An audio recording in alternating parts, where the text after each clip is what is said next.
মুফতি ফয়জুল করিম কোন দলের প্রতিনিধি নয়। বরিশালবাসীর দাবি হচ্ছে দল মত জাতি ধর্ম বর্ণ নির্বিশেষে সকলের প্রার্থী হিসাবে মেয়র হিসাবে তার নাম ঘোষণা করতে হবে। আমি তার নাম ঘোষণা এমনি এমনি করতে বলি না, মমতার আবদার বলছি না। আমি এই কারণেই বলছি, আপনারা জানেন ফ্যাসিস্ট আওয়ামী লীগ যখন বাংলাদেশে নির্বাচন করেছিল, সেই নির্বাচন পদ্ধতির মধ্যে শেখ চরমনাই যখন প্রার্থী হয়েছিলেন, তার নির্বাচনের ব্যালট পেপারগুলো কিভাবে ছিনতাই করেছিল আপনাদের মনে আছে? আপনাদের নিশ্চয়ই মনে আছে। তার উপরে শারীরিক আক্রমণ করা হয়েছিল, তার উপরে রক্তাক্ত করা হয়েছিল।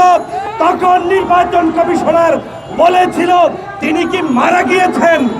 এখন চিন্তা করে দেখেন, একজন নির্বাচন কমিশনার একজন প্রার্থীকে মৃত্যু নিশ্চিত করা পর্যন্ত অপেক্ষা করছে, আর নির্লজ্জের মতো সাংবাদিকদের সামনে এসে বলছে শেখ চরমনাই কি মারা গিয়েছে।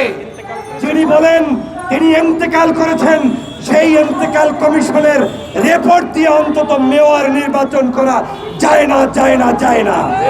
অতএব সে কারণে আমাদের প্রথম দাবি হচ্ছে, সেই সময়ের নির্বাচন কমিশন এই প্রার্থীর উপরে অত্যাচার করেছে, ঠিক কিনা বলেন? এই প্রার্থীর ভোট কারচুপি করেছে, ঠিক কিনা বলেন? এই প্রার্থীকে শুধুমাত্র দাড়ি দেখে টুপি দেখে ইসলামী রাজনীতি করার কারণেই তাকে মেয়র ঘোষণা করে নাই। আমরা টুপির বৈষম্য দেখতে চাই না, আমরা ইসলামী দলের বৈষম্য দেখতে চাই না। আমরা বাংলাদেশের প্রত্যেকটি নাগরিকের যে অধিকার, সেই অধিকার মেয়র হিসাবে আমরা মুফতি ফয়জুল করিমের ক্ষেত্রেও দেখতে চাই। কারা কারা রাজি আছেন? দেশবাসী, আপনাদেরকে একটা উদাত্ত আহ্বান জানাতে চাই। দ্বিতীয় কারণ, আমি যে কারণে বলছি তাকে মেয়র বানাতে হবে। আপনাদের নিশ্চয়ই মনে আছে, চট্টগ্রামের মেয়র ডাক্তার শাহাদাত সাহেবকে মেয়র ঘোষণা করা হয়েছে কি হয় নাই? ঢাকাতে আমাদের সাদেক হোসেন সাহেবের সন্তানকে ইশরাককে নতুন করে মেয়র ঘোষণার জন্য ঘোষণা করা হয়েছে কি হয় নাই? অতএব এই দুইজন ব্যক্তি যদি পূত পবিত্র হয়ে থাকে, তাহলে আমাদের মুফতি ফয়জুল করিম সাহেব কেন মেয়র হবে না? বাংলাদেশের সরকারের কাছে আমি প্রশ্ন রাখতে চাই।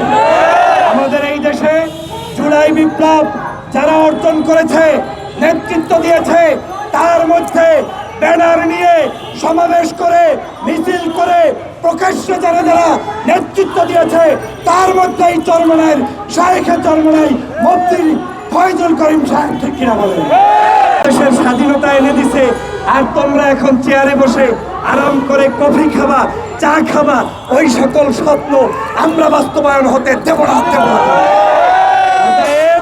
আসিফ নজরুল সাহেব সাবধান হয়ে যান। মন্ত্রী পরিষদের, উপদেষ্টা পরিষদের, ছাত্রদের পক্ষ থেকে নির্বাচিত ব্যক্তিরা সাবধান হয়ে যান।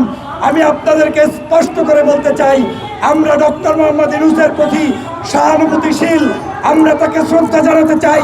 এর মানে এই নয় যে ইউনূস সাহেবের পাশে যেই সকল দালালরা ঘুরঘুর করছেন, শেখ চরমনাইয়ের উপরে অপমান করছেন, নির্যাতন করছেন, বৈষম্য করছেন, তাদের ব্যাপারে আমরা চুপ থাকবো না।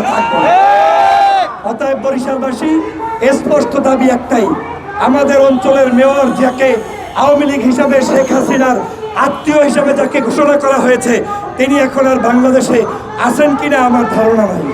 যতটুকু জানি তিনি শেখ হাসিনার সাথে পালিয়েছে।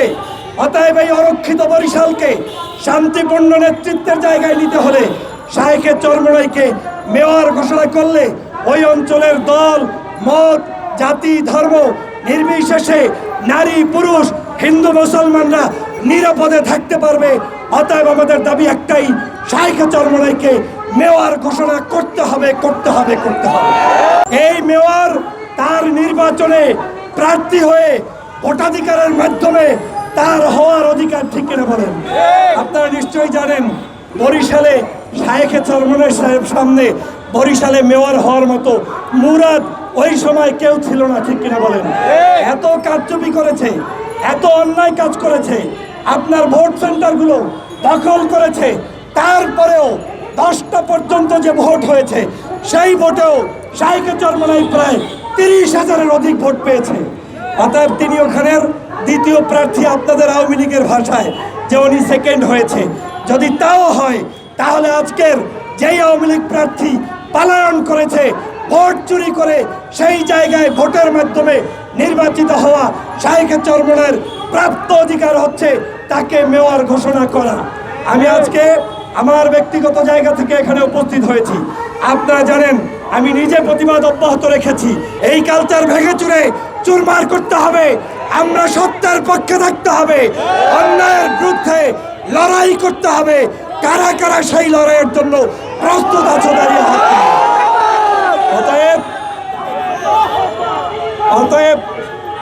অতএব আমি সর্বশেষ আহ্বান করতে চাই, সকল জুলুমের অবসান কল্পে, অন্যায়ের অবসান কল্পে আমাদের এই দাবি মেনে নিন। যদি দাবি না মানেন তাহলে এই প্রেস ক্লাবেই আমাদের আন্দোলন সীমাবদ্ধ থাকবে না, বরং আমরা এমন কর্মসূচি দেব যেই কর্মসূচি দিলে এই সরকারের বাংলাদেশের কোনো জায়গায় বের হওয়ার রাস্তা অলি গলি খুঁজে পাবে না।